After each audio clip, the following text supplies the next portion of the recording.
So let's start with the cranium. And so the cranium is made up of those 8 bones. You guys have this in your PowerPoint. And so I want you to find this picture. I think if you continue through your PowerPoint, it's like 2 slides down. And they went ahead and color coded the bones. And we're able only really to see this side view for this particular image. But what you guys see is you see a table. And here it says it has the 8 bones of the cranium. So let's start in the front. And we're going to start with our forehead. And this is the frontal bone. And so the frontal bone, as you can see here, it's kind of in beige. It goes pretty far back into our cranium. And the bones, the name of the bones coincide with the lobes of the brain. So if you all have learned about the brain before, like in psychology, and you learned about how like your frontal lobe is responsible for higher thinking and um, judgment and like making conscious choices and like rational thought, then you've already learned the lobes. So these bones may be a little bit easier to remember. So the frontal bone makes up the forehead. And as you guys touch it, right, if you were to run your fingers along the front, you're going to see that it kind of dips and it indents this way. You can see that in the bone here as well. It's kind of like sunken in. And so that's something that we'll see as a feature of this bone. Another thing you'll see is that it actually also makes up the top of our eye sockets. And so it's going to also come across this way. And so the frontal bone is right here in the front. It's pretty resistant. When people bump their heads, sometimes it'll be in the frontal bone. And so they'll get a bump or hematoma, or chipote in Spanish. So the fluid and blood starts to develop right here. It's not, you haven't broken your bone. Hopefully not. I mean, for most, it takes a lot of force to do so, but you'll just have an accumulation of the blood between the bone and the skin. So as we continue back, some of the things that's going to set these bones apart is that they are in pieces and they're literal markings, which we call sutures. I'm going to fast forward a little bit. And so sutures are these areas where the bones meet. We see them as zigzags. Sutures close at different ages. So a couple of things that we can gather from the skull. If somebody is a victim of a crime and all they find is their skull, forensic anthropologists using the skull can determine their age, they can determine their gender, and they can also try to determine their ethnicity, because all of these different features, bone development, thickness of bone, and the sutures, the closing of these lines, can help us identify a particular age.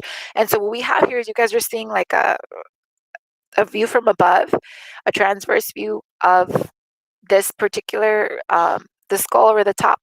And so you guys can see here at the top, we've got the first suture, and that's going to be where the frontal bone ends. And then behind this line, which is called the coronal suture, which kind of sounds like crown because that's where the crown would sit, you have the another two sets of bones. And these here are called parietal bones. And so you have one on the right and one on the left. And so they're kind of up here at the top. If you guys were to wear like Mickey Mouse ears, like if you've been to Disney World before, if you kind of touch them, they're right here, one on the right, one on the left. And you have a suture here that separates them. And then if you continue your way back, you're going to hit the occipital bone, which is in the back of your head. And you can see another set of sutures. So these bones, we're going to see here in a moment, in babies, there are huge gaps between the bones. They're not fully developed. So you see these bones as very separate. But as you continue your development, the bones will eventually fuse and leave these zigzags or sutures in their place. Well, in you all, because your brain is still developing and will continue to develop until you're about 25, your sutures, or these little zigzags where the bones of your cranium meet, are still slightly open. And so depending on your age, there will still be slightly open or they'll fuse shut. You guys can see that the ages here are pretty, I mean, they're like mid-age. So your first suture will start to close by around 25 or 30. So that's this one right here that runs between those two parietal bones. And so what does it mean to have an open suture? So y'all are teenagers, your brain is still going to develop quite a bit. You don't have big gaps in your cranium or between these bones, but you do have slight little tiny openings. So in your case, your sutures may look something like this. And so as your brain is still expanding, there's still a little bit room for growth. By the time you start to hit 25, your first sutures will start to close. So you see that there's less of a gap. As you continue to age, 50s, 60s, those sutures can actually become very difficult to see as they become smoothed out. And so these sutures also give us a placement as to where the bones are. So this front bone is the frontal bone, and then on the sides here, behind that coronal suture, we have the parietal bones. They come in pairs. And then in the very back, we have the occipital bone. But these can be helpful in determining age of a victim because you'll look at them and then determine if they're open or closed, and that'll give you an idea about their approximate age since they're averages as to when they close. So the next one we're going to look at is the temporal bone. So coming back to the frontal bone as a landmark, if we kind of trace down, you're eventually going to, after that depression, keep going, you're going to hit your temple. Another thing you're going to notice is as you go down, you're going to feel kind of like this zygomatic process right here, this kind of like bridge. You can actually feel it. And so your temple or your temporal bone, and we have a pair, we have a right and left. So you can see here that we do have two of those. They are pretty thin. And so I remember going to the pediatrician one time taking my children because one of my little ones had fallen off the bed, and the bed wasn't that high, but I was freaking out because they did have a bump. And so I was very, very concerned. So I took him to the pediatrician. And that's when the pediatrician told me, we don't really get concerned about falls in children unless it's 6 feet or higher. Like that's with the height of where they fell from. And if they hit the front or the back of their head, so if the like they bump their head on their frontal bone or their occipital bone, he said those bones are pretty sturdy and kids oftentimes don't suffer any permanent damage from that other than the bump. But he said if children, or if really this goes for most people, but in children, their bones are not as dense. If you hit your temple or your temporal bone, you can actually break that bone because it's so thin. So he shared with me that he had a case where this child was riding their bike, and I don't know if they were wearing a helmet or not. I want to say he said that they did, but they fell on the sidewalk in such a way to where they hit their temple, and he said it was pretty serious because I guess it was concrete and I don't know how bad the fall was. And so our brain's our skull's cranium, right at the top, that dome part is pretty well equipped to protect our brain, and it's made up of those 8 bones. We're not going to be able to see the sphenoid and ethmoid because they're so deep in there, but at a minimum, when you're labeling your own head, you should be able to identify the 1 frontal, the 1 occipital, the 2 parietal, and the 2 temporal. Okay? Alrighty. Let's talk about fontanelles. And so as I mentioned, your bones are still in the process of fusing completely. But in little kids, especially newborns, their cranial bones are actually in pieces. And these gaps in the bones that you can see are called soft spots, or more appropriately, fontanelles. And it's important for these bones to be in pieces because one of the first, I guess, milestones that the skull have to go through is being able to fit through a very narrow pelvic cavity. And sometimes it can be narrow, sometimes it can be wider. And so the bones of the skull, because ideally the baby will be born head first, so the head is kind of pushing through and through this pelvic inlet. Bones have to be able to, like tectonic plates, kind of overlap and adjust and mold to the pelvis. Obviously, if the baby can, and this isn't going to help the baby, then that's where you would need a C-section. But there have been, sometimes babies will stay in that pelvic cavity for an hour, 2 hours as a mother struggling to deliver, and so the bones will mold and adjust. And so it can, I'm sure, be a little bit scary for a parent, right? Is my baby going to be okay? Is their brain okay? But after a couple of days, the bones will settle back and there's no damage. This is what the bones are meant to do. But you can see that there are pretty significant gaps or fontanelles between the bones, even the frontal bone. So for some of you, as you touch your forehead, and I know I noticed this when I was in high school, it was pretty scary for me because I was like, why do I have a crack in my forehead? That's so odd. But for some of us, we can actually feel where the frontal bone actually fused into one, because you can see here the forehead, it was originally in 2 pieces, and when it fused, you're left with the suture. So I encourage you to touch your forehead, and some of you can feel that zigzag. It feels like a little crack, but it's really just that suture. And so these little gaps in the skulls of newborns and babies are fontanelles. They're also known as soft spots because if you were to run your head on that baby's hand, on that baby's head, you will feel like a soft area, and it'll actually sink in just ever so slightly. And so when you're holding a baby for the first time, You have to support their head because their heads are very heavy for that baby. They don't have a lot of muscle control because they haven't had to hold their head up. So their necks are very or their heads are very wobbly. But you also want to be careful to not apply pressure to those fontanelles or soft spots because the brain's right under there. There's nothing really separating the brain from your finger other than like the meninges and like some skin and tissue.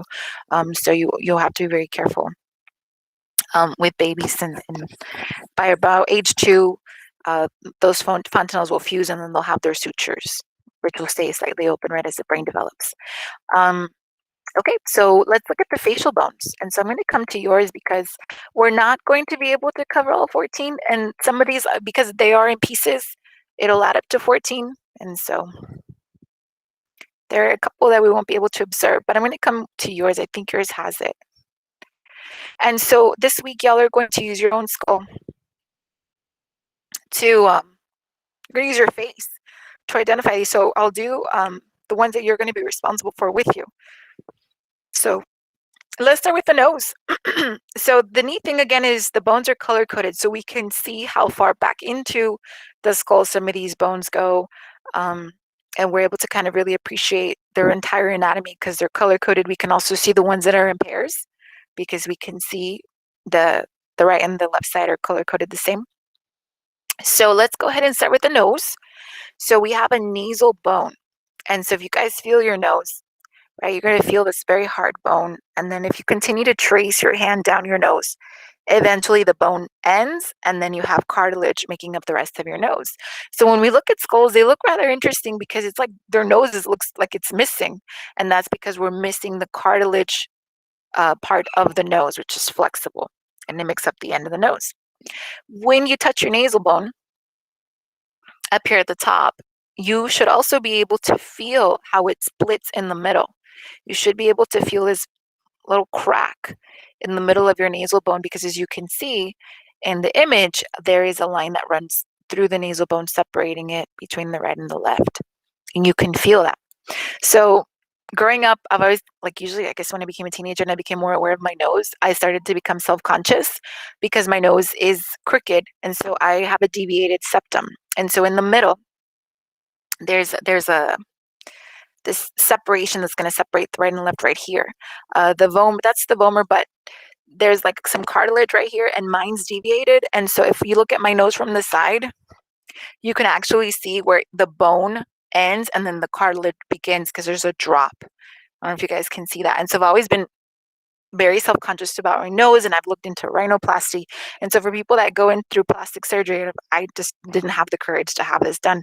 But they'll break your nasal bone and they'll reposition it, and then they'll reconstruct the cartilage, remove cartilage if they need to, and then your nose will take on a different shape.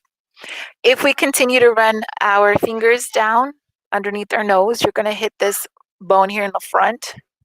You can even run your fingers up on the top lip. That is your top jaw or the maxilla. So not only does it make up the top jaw or your top teeth, right? It's where they anchor to. You could feel the ridges or like the roots of your teeth are anchored, but it also makes up the front of your face right here. So in a moment, when we look at the face transplant victims, the one gentleman we're going to see completely destroyed his maxilla. So you'll be able to see that his top jaw is just completely obliterated. But you can see here in yellow, it goes pretty far back this way. Okay, so that's the maxilla.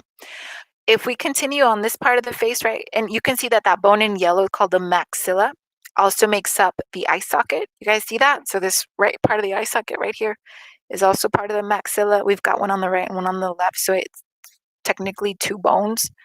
If we continue, we're going to hit this green bone right here that we see. This is called the zygomatic bone, and that is your cheekbone. And if you kind of press, I don't want you to hurt yourself, but if you press it, you can see how it kind of eventually sinks in like that. If you guys have watched Coco, right, they have very pronounced cheekbones. And so for me, my cheekbones are pretty high. And so with different ethnic groups, different bones, particularly the eye sockets, the bones that make up the eye and the nose, will be slightly different. And for me, the cheekbones are pretty high. And this summer, I had a 23andMe test done, and I'm 36% Native American. And Native Americans can have very high cheekbones, so like definitely in me. Like it's one of the features that I have in my skull. But you can see here, right? If you press, you can see your zygomatic bone here in green. If we can, and it's also called the apples of your cheeks. If you continue to the side, you'll eventually feel this kind of very skinny type of bone. If you press on it, it goes in, out, and then back in. That is the remainder of your cheek, which is the zygomatic process. It's part of the temporal bone. And so you should be able to identify that. You can feel it. And then your bottom jaw, right, which is here kind of like in this orange, that's your mandible. And it really is the only movable face of your skull. So you can move it, and that's your mandible. Sometimes that'll be missing in a skull that they might find because it'll detach. It's attached here in the temporal bone, and you can feel it goes up here, and then you feel like this little rounded part, the little ramus, and you can feel that. In males, it'll be a thicker bone sometimes because there's more muscular attachments as muscles are moving the jaw up and down. Theirs will be thicker and more pronounced for the attachment of those muscles. Something else that stands out, and we're going to talk about these. You guys see those holes in the skull? Like we have them in the jaw. Hey, baby. Yeah, it's a skull. We have them in the mandible. It's a skull, babe. You have them in the maxilla, and you have them right here in the frontal bone. That is where blood vessels will come through, and so we'll look at that. But those are little holes for blood vessels to come out and nourish the muscles and the tissues that lay on top of the bones. But the way that you look, the way that you do, are because of your facial bones. We'll talk about fillers here in a second, some of the side effects of that. But fillers, you'll actually get things injected into the tissue to kind of make that appearance a little bit different. But you can see that there is some bones that go into the nose. I'm not going to have you poke your nose and find those. You won't really be able to feel them because it's so far in. And then you also, here in blue, I'm not going to ask you to identify that. You can see it here in light blue, but it's the lacrimal bone, lagrima. So all of these are coming from here. So lagrima is here in Spanish, and it's kind of further in. So for our purposes, we're only going to be able to comfortably identify your mandible, your maxilla, your zygomatic bone, which are in your cheeks, and your nasal bones. So, and then I'll also add the zygomatic process here in a moment. But I'll give you an image that's labeled because you'll be able to see those in addition to the cranial one that we went through. So I'm going to come back over here to mine. So you'll be taking a picture of your face, and you'll label your bones. Or if you don't want to do your own face this week for your asynchronous assignment, you can always do a brother or sister or someone else in your household. The goal is to use an actual person so that you can feel those bones and those kind of unique anatomical features that set those bones apart. Because our facial features are determined by the placement of those bones and the anatomy of those bones, some people may have underdeveloped bones or bones that are not formed fully because of genetic disorders. And so for Treacher-Collins syndrome, there's a whole host of other things that come along with this particular disorder. But one of them is that their facial bones are going to form differently. And so if you look at this little boy, a couple of things that stand out is right here, his eyes, his cheeks, and his jaw. And so if we look at the bones here, right, the cheek, the zygomatic process is underdeveloped. Well, that bone that we saw here in green, you guys have it on your end, it's green, it's also going to make part of the eye socket. So if it's underdeveloped, it's not going to support the eyes like intended. So you'll see that in the droopiness of the eyes as they're lacking that support, but also an underdeveloped cheek. If you look at the mandible or the lower jaw, you're going to see that it's also underdeveloped. So the jawline is not going to be as prominent. And so you can see those anomalies in the bone in the face. So on the roof of your mouth, that is your top jaw, it's your maxilla. But if you go further back, you're going to get into the palatine bone. And so you don't have this, you have the picture of the baby, but you don't have the picture I have here. So remember that I had mentioned earlier that your top jaw, your maxilla is in two pieces, and eventually it'll fuse by the time you're born, or be fully fused because the bones are still, and that's why little kids technically have more bones because their bones are not completely fused or they're still developing. But in somebody with a cleft lip, the maxilla or the palatine bone, which is further back, stays unfused. And so you have this kind of opening and gap where you get from the mouth directly into the nasal cavity because there's no bone that's separating the two. And they'll have there's a surgery available where they can correct um, that opening in the cleft lip. I don't know if y'all ever experienced this, but I know I like my sister when she was like in fifth grade or like middle school, she had this thing put in her mouth.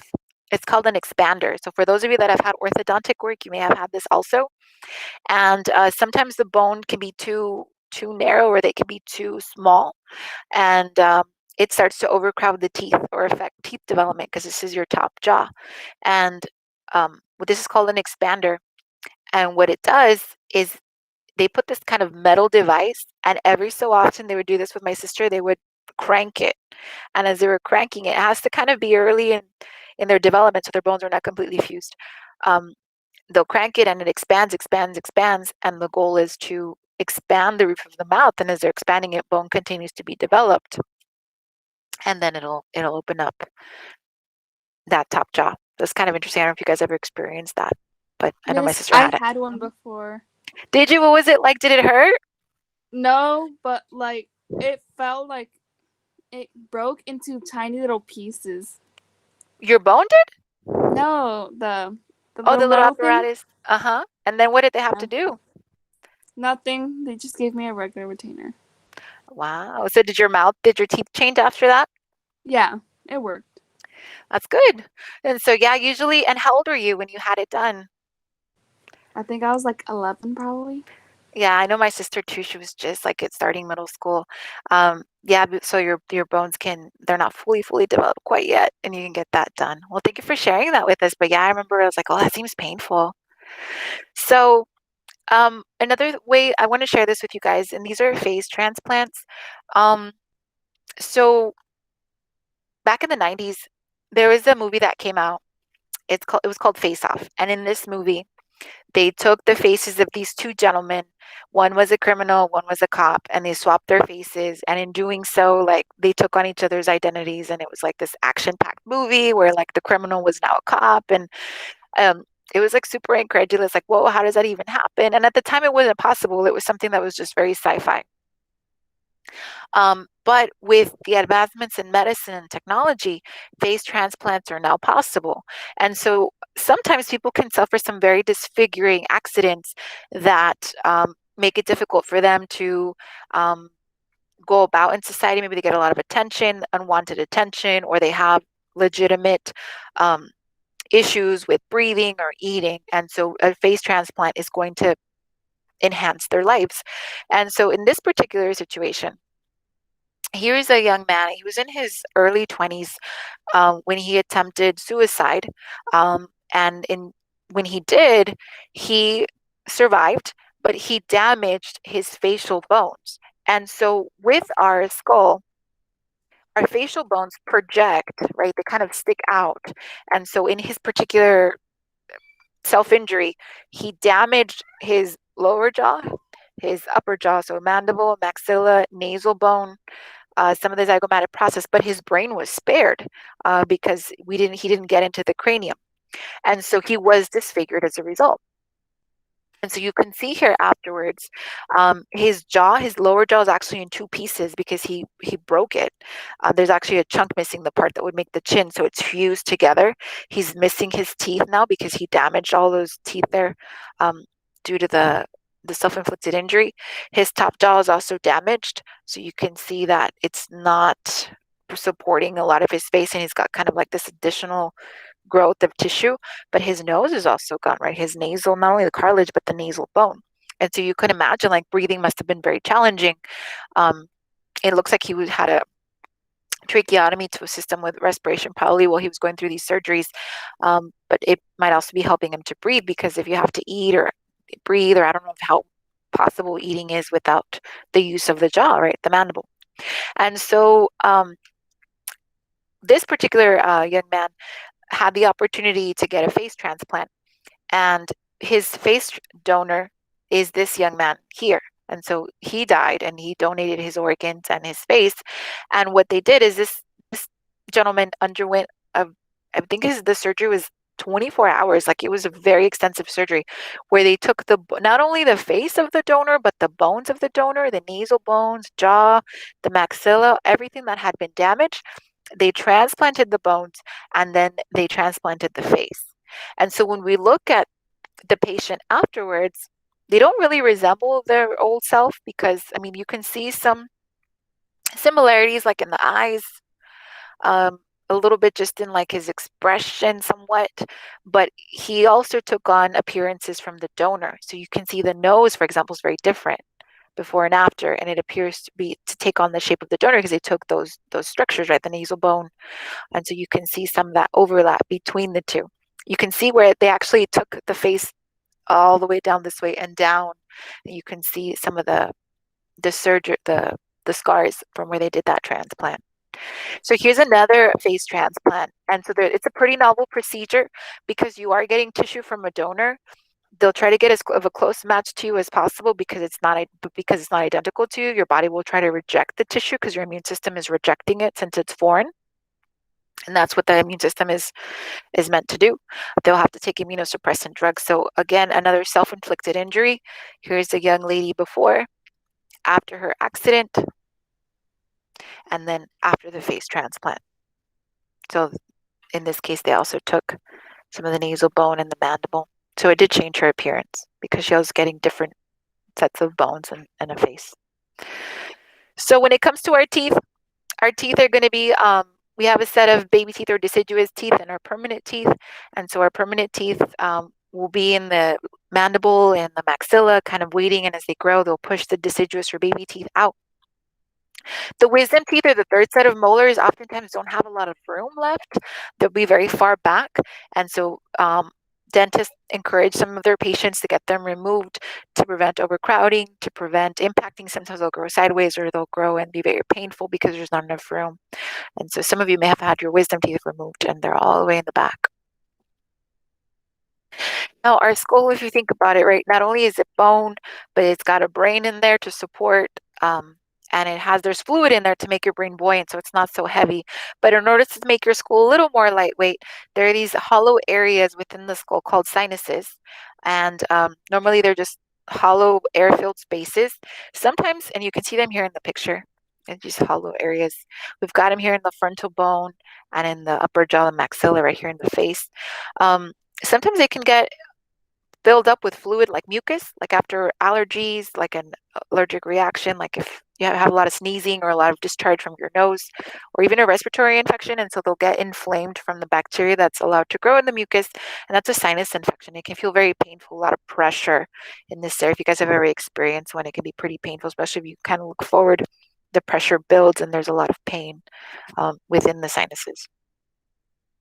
Last but not least, I want to talk about dermal fillers because I want you to take a look at the blood vessels and how they run throughout the skull. And so these blood vessels are going to supply the muscles of your face and the tissue of your face with nutrients and oxygen. And that is why there are these little holes that we saw, what we call foramen. Foramen are these openings within bone, but blood vessels are allowed to pass through there. So if you guys notice, right, this common carotid artery is going to branch out and eventually go through these little holes and openings or foramen and supply the muscles and the tissue. So we had some up here, we have some up here, and we have some up here. You guys can see it's kind of interesting coming from behind the bone. We have these blood vessels. There's a cosmetic procedure that has become very popular. I know there's a celebrity, Kylie Jenner, that kind of became very well known for the fillers that she had put in her lips. And so that became very popular. And so these fillers are kind of these gel-like substances. They're proteins and it's not a liquid, it's more of a gel. And you can inject it to your face. And so they'll inject it like within like the tissue, and sometimes they'll put it in the cheek to give like a higher cheekbone appearance or like a fuller cheek, or they'll put it in the jaw. They can put it in the lips. They can put it in like sunken areas to make them not so hollow. But what can happen is if you take that filler and you accidentally inject it into one of these arteries, that filler now is blocking the artery or it's blocking the blood flow. So you think about it, now you have this kind of like gel. Your blood's trying to flow into your lip, or your blood's trying to flow into your face, your cheek, and now it can't because there's this filler that's blocking it. You can see that we have a lot of blood vessels within the face. And so the result can sometimes be these vascular occlusions.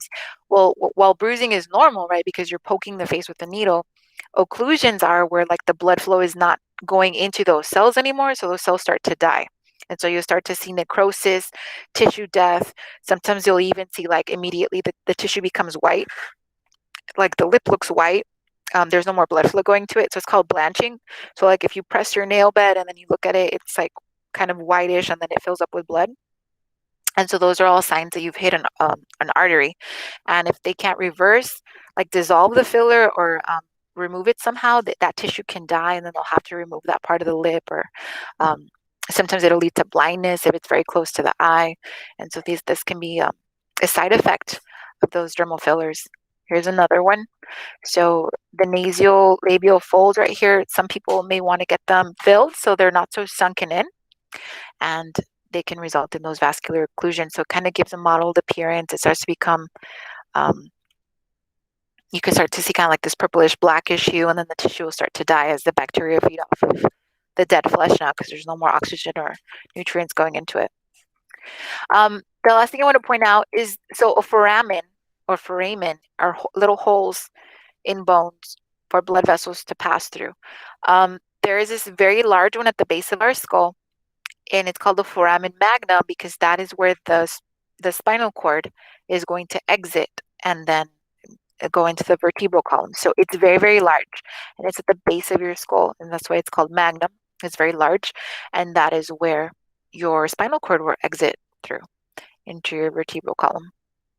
Kind of interesting. So you guys don't have this picture, but I'll see if I can add it there. I'll update the PowerPoint that you have to this one, so you have it as well. So that's the skull, guys.